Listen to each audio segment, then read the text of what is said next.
देखिए बच्चों, बात करते हैं class 9th chapter number 7 exercise 7.2 question number 6 पे आ गए हम। क्वेश्चन नंबर 6 क्या कहता है?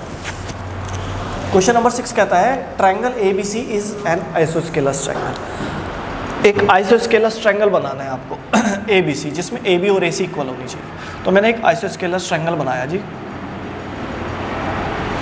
ABC, AB equals to AC, ठीक है जी। फिर इन्होंने कहा BA को प्रोड्यूस करना है, BA को जुकाम भी खांसी भी दोनों चीज़ एक साथ। देखिए क्वेश्चन में क्या कहा गया है कि BA को, यानी कि B से चलो A तक और उसको आगे बढ़ाओ D तक, समझ रहे हो? BA produce to D, B से चलना है A तक और उसको बढ़ा के D तक जाओ। B से चलना है A तक और उसको आगे बढ़ाते हुए जाओ D तक। तो यहाँ से मैं ऐसे आगे बढ़ाते हुए गया D तक। इस तरीके से बढ़ाना है कि जो AD वाला हिस्सा आएगा, ये AD जो आएगा वो AB के बराबर आना चाहिए। जितना ये लेंथ उतनी ये लेंथ आनी चाहिए, ठीक है जी, ओके। अब अगर मैं इसको इससे मिला लूँ, मिला क्यों लूँ? देखो हमें क्या प्रूफ करना है, BCD, यानी कि इसको मिलाना पड़ेगा। तो ये वाला एंगल मुझे 90 प्रूफ करना है, ये एंगल मुझे 90 प्रूफ करना है, ठीक है जी। चलो देखते हैं इसका सॉल्यूशन देखते हैं। In triangle ABC given that AB equals to AC। तो AB के सामने वाला सिर्फ इस ट्रायंगल में, ABC ट्रायंगल में, सिर्फ इस ट्रायंगल में AB के सामने C एंगल इतना आता है और AC के सामने B एंगल सिर्फ इतना आता है। ये आपस में इक्वल आएंगे। मैं लिख लेता हूँ इनका नाम, angle ACB equals to angle ABC।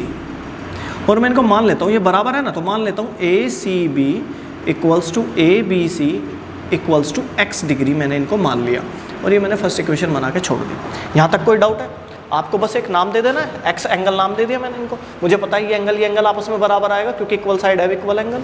यहाँ पे क्या रीज़न देंगे? Equal side have equal angle, equal side के एंगल इक्वल होते हैं किसी ट्रायंगल में, ठीक है जी। आगे बढ़ते हैं। Given that AD equals to AB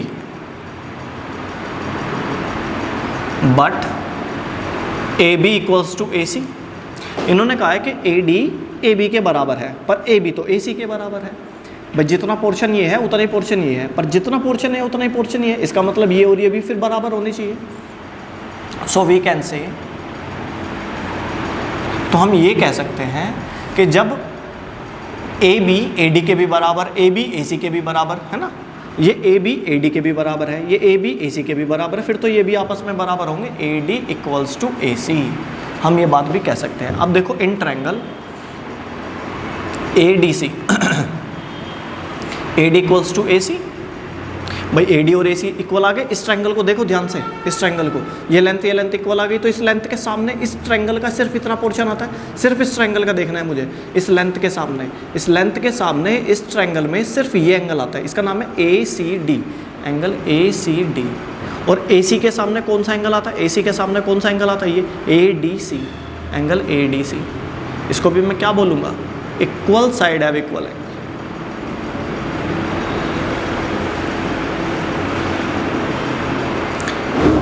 अब मैं इनको कोई और नाम दे लेता हूँ। Let angle ACD equals to angle ADC equals to y degree है, मान लो ये दूसरी इक्वेशन है, ठीक है जी। यहाँ तक कोई डाउट? अब गौर करते हैं एक और नई बात पर, गौर करते हैं। In triangle ABC angle A plus angle B equal plus angle C equals to 180 degree होगा कि नहीं होगा?